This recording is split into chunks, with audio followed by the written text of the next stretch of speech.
There's a pretty one, Ulysses.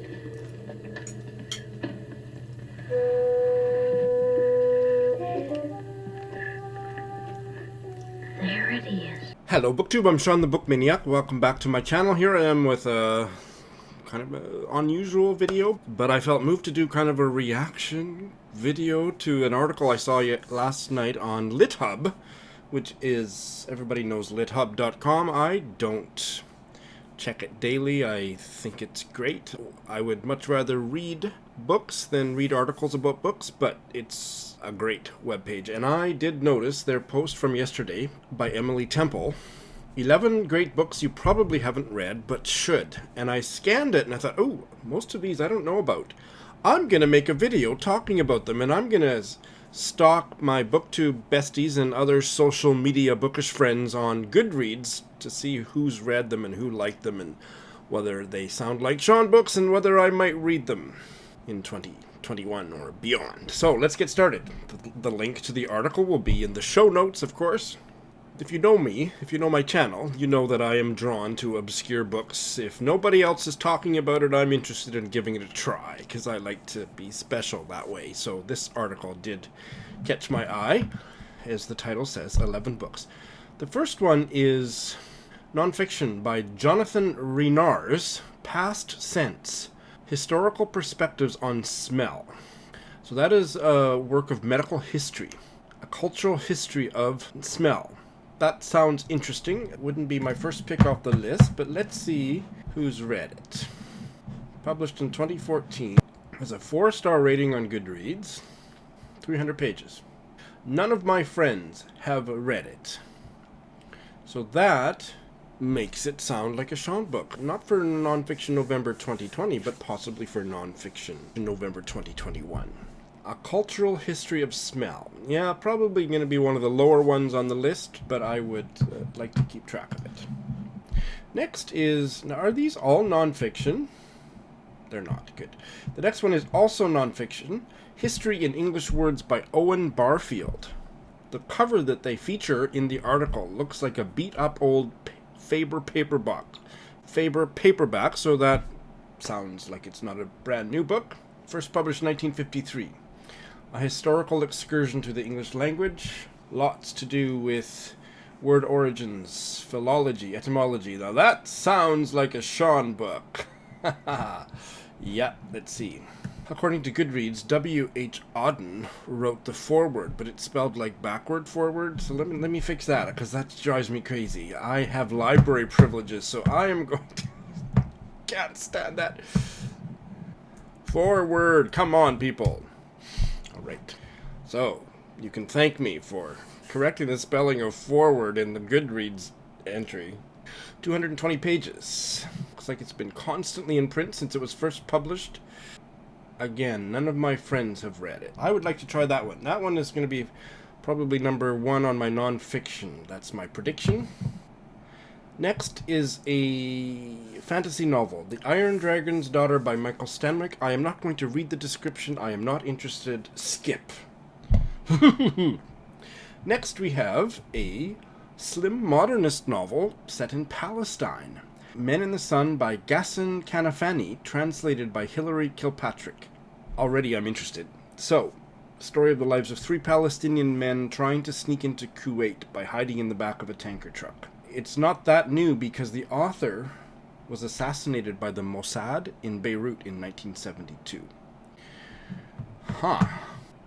And the edition that matches the cover was published in 1978. It's only 96 pages. Yeah, that sounds interesting. And it was made into a film called The Deceived. It's supposed to be a political parable, which doesn't necessarily excite me, but I definitely want to read more Palestinian literature, so this would be a good place to start. I am in.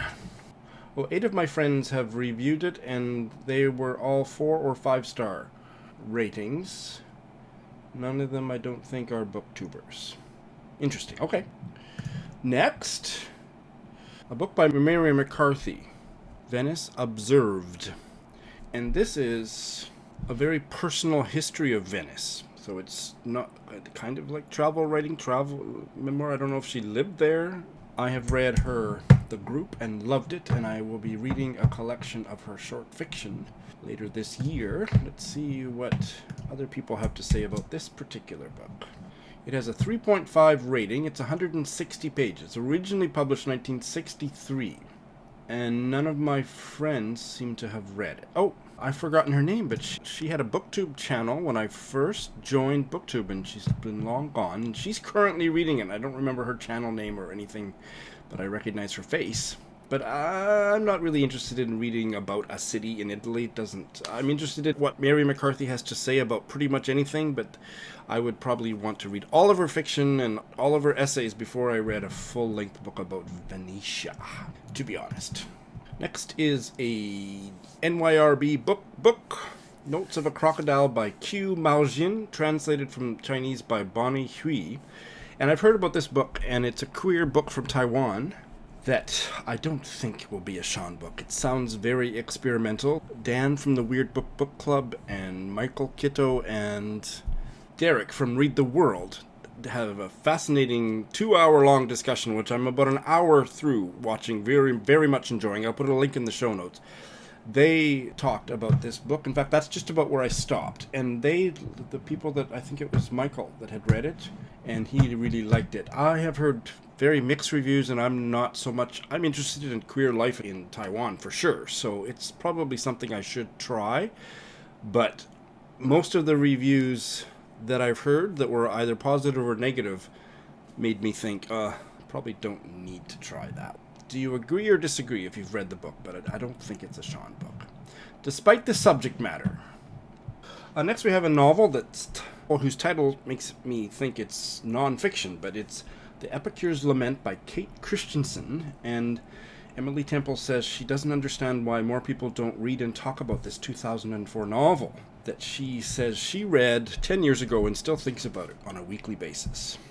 She's got my attention. Delightfully misanthropic main character, a failed poet. Well, delightfully misanthropic can work for me. Let's see, it has a 3.73 rating. The ratings don't really matter. He is not only a failed poet, the main character, he is also a former gigolo. Well, that sounds a little more interesting. He passes the time reading Montaigne and M.F.K. Fisher. So, friend reviews. Most people have it on their to read, including Olive of a Book Olive. One friend who I don't think she's a booktuber gave it 3 stars. The non-friend reviews that are showing up at the top of my list are all 5-star reviews. I would say lower on the list, but possibly interesting. Next is is this a memoir or a novel? Don't you hate that when the description doesn't tell you if it's a novel or a memoir? It looks... Okay, Jenny of Reading Envy gave it 5 stars. Laura Fry gave it 5 stars. Oh, Laura Fry read it 7 years ago. So it's described as an intoxicating tale of love and wonder, and it's set on the island of Guadeloupe. Sorry, I haven't given you the title yet. The title is The Bridge of Beyond by Simone Schwartz-Bart. Translated from, I'm not sure what language, French maybe, by Barbara Bray. And it's an NYRB book. And it is about the grim legacy of slavery on Guadeloupe. I think it's a novel, but I literally can't find in the LitHub article or in the Goodreads description what it is. Have I missed something? The protagonist is not the author's name, so it's a novel. Rashida Saka, an editorial fellow at LitHub who wrote the little blurb for the article, says, "It's a piece of work that knocks you on the head and tells you, hey, look at what fiction can do." So now I know it's a novel, and I think I want to... That one's near the top of my list so far. Women in Translation Month. Next, Simone is always a woman's name, right? Yes, she is a French novelist and playwright of Guadeloupean origin, born in 1938 in France, but her parents were from Guadeloupe. Okay, I'm interested, because the other famous... Isn't Maurice Condé Guadeloupean? Yes, Maurice Condé is Guadeloupean, and I was so disappointed by the one book that I tried by her that I will never try anything else. It was just awful. I bailed after about 15 minutes. Oh, so I'm looking for some good writers from Guadeloupe. Okay, you can at me in the comment section, but no, I had an allergic reaction to her prose. The next one is a hybrid work of immersion fight journalism. I don't know if I want to even finish reading this sentence. A hybrid work of immersion fight journalism. What the fuck is that?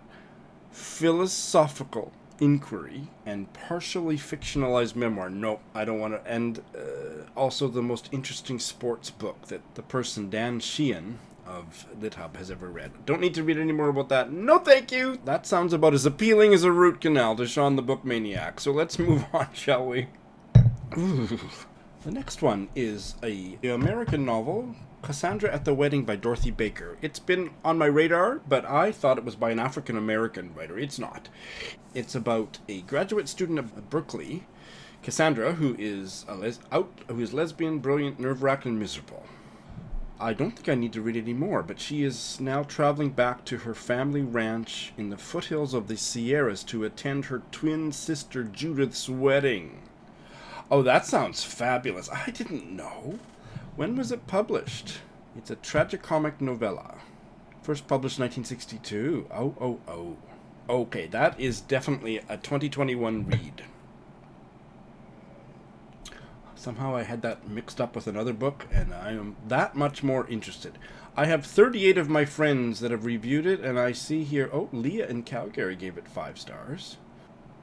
Cecilia gave it 4. So it's an NYRB book, this edition is.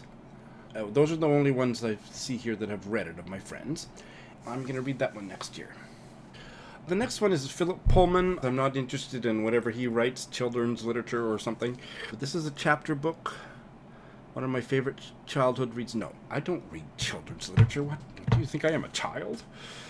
Oh, that's it. So that was fun. So I wasn't keeping track, but I think I have 3 definites and a couple maybes. That's not bad. If you know anything about any of these books that I have dissed or eliminated or talked about in any way that you think I should or shouldn't read, I'm looking forward to your comments, as well as what you might like to read or wouldn't touch with a 10-foot pole. Thanks for watching.